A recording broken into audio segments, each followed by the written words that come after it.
Hello guys, welcome back to my channel, Foreign Maharaja, and today I'm just going to be doing a little SummerSlam analysis based off my personal likings, favorites, and just what I think of these feuds, what's going to be the outcome in my opinion. And I'm going to be starting with the match that I'm least excited for, to heading towards the matches that I'm most excited for.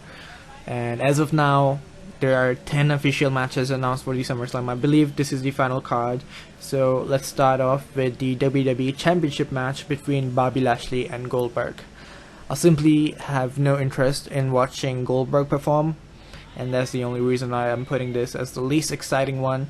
But I hope that Bobby Lashley retains, and then later he can drop the title to someone who's much more credible or relevant than Goldberg, to say the least. Then we have our first rubber match of the night. It is Alexa Bliss versus Eva Marie in a one-on-one match. And once again, I do not have high expectations from this because just the way that Eva Marie has been booked throughout her entire career, it is just not for me. And at least not in 2020, when maybe in 2016, but not anymore. The only reason I might be interested in this match is because of Piper Niven and, of course, Alexa Bliss, who has been doing a great job lately with her character and throughout the entire one that she's been having as this Fiend character or anything. But yeah, I think Eva Marie, if she actually decides to wrestle, will be carried by Alexa Bliss, of course, but I don't think she will wrestle. And I hope Alexa Bliss wins this match as well. The next match is for the Walk Tag Team titles, and it will be AJ Styles and Omos defending against Riddle and Orton. So I think AJ Styles and Omos have been great champions, and I do not want them to lose to Orton and Riddle. I just really want to see them retain in this match and then go on to face Mansoor and Mustafa Ali. And then of course Mansoor and Mustafa Ali should win the match and become the tag team champions, because they are the best thing going on Monday Night Raw right now, and they have just such incredible chemistry. The story that they've been telling is also fun. The matches are great, and they're really good for business. They're really good for the fans, and they're just so wonderful in the ring, on the mic. Everything about them is amazing. So yes, I'm looking forward to what's next after this match, and I hope that Mansoor and Mustafa Ali being champion is what's next. Another match from the tag division is one for the SmackDown titles. It is the Mysterios versus the Usos, and in this one, I do not have a pick. I just want to sit back and relax and enjoy this match, because these are two of the best tag teams we have in WWE on SmackDown right now, and I just think that both of these teams have great chemistry within themselves and against each other too. So this is going to be a clinic, and I'm just going to be enjoying this. No predictions for this one. And then we move on to the United States Championship, which is Sheamus defending against Damian Priest after some weird stuff that has been going on with Sheamus and Humberto Carrillo. Now we have Damian Priest in the title scene, and he's going to be competing for the title at SummerSlam. To be fair, I love Sheamus, but I do want to see the title shift hands now, because this reign has been fun with the matches, but not for the title itself. The title deserves a better champion, and I think that champion could be Damian Priest. Both of these men are hard hitters, as we've seen from Damian's NXT career and his matches in the main roster. So yeah, I think this will be a great match as well, but I'm rooting for Damian Priest to become the new United States champion. Up next is the Raw Women's Championship being defended by Nikki A.S.H against Charlotte Flair and Rhea Ripley. Now, this feud has been very weird. I don't know if this is a feud, if this is just Monday Night Raw being Monday Night Raw, but we've had a billion combinations of Nikki A.S.H versus Rhea Ripley, or Charlotte Flair versus, I don't know, it's a mess. But I do think that this triple threat could be decent and it could be fun. We have Charlotte and Rhea being the hard hitters, Nikki A.S.H the underrated all-rounder, I would say, and yeah, I would like to see Nikki retain this one.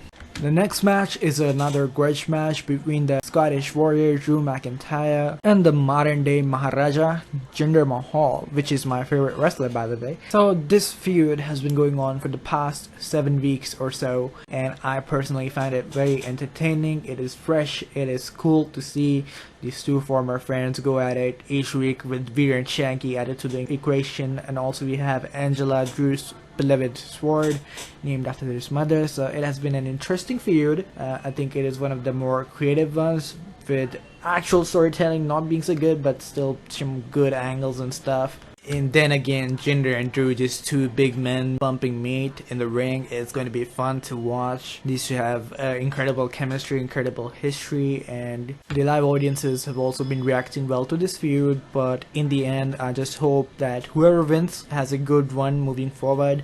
Jinder needs momentum, Drew needs momentum, but both of them have been doing good. Both of them will be well deserving of a win, but personally, being biased, I would say Jinder Mahal for the win. The Maharaja deserves to get the win because of the 1.4 billion fans in India. Speaking of fans, we got the rated R superstar competing at SummerSlam for the first time in God knows how long. It is against the architect Seth Rollins, just two of the greatest of all time, going at it in a very intense grudge match. And I'm just so excited for this match because of all the history that these two have had going back to 2014, all these segments that they've been doing lately, the brawls they've had, the promos, the character work. It's just so incredible.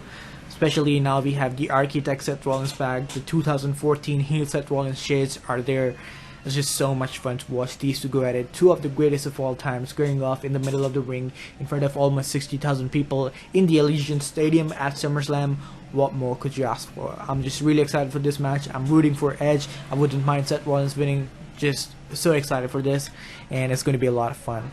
And the excitement just does not go down. Roman Reigns versus John Cena for the Universal Championship. John Cena has the chance to capture his 17th title at SummerSlam in front of 60,000. It is huge.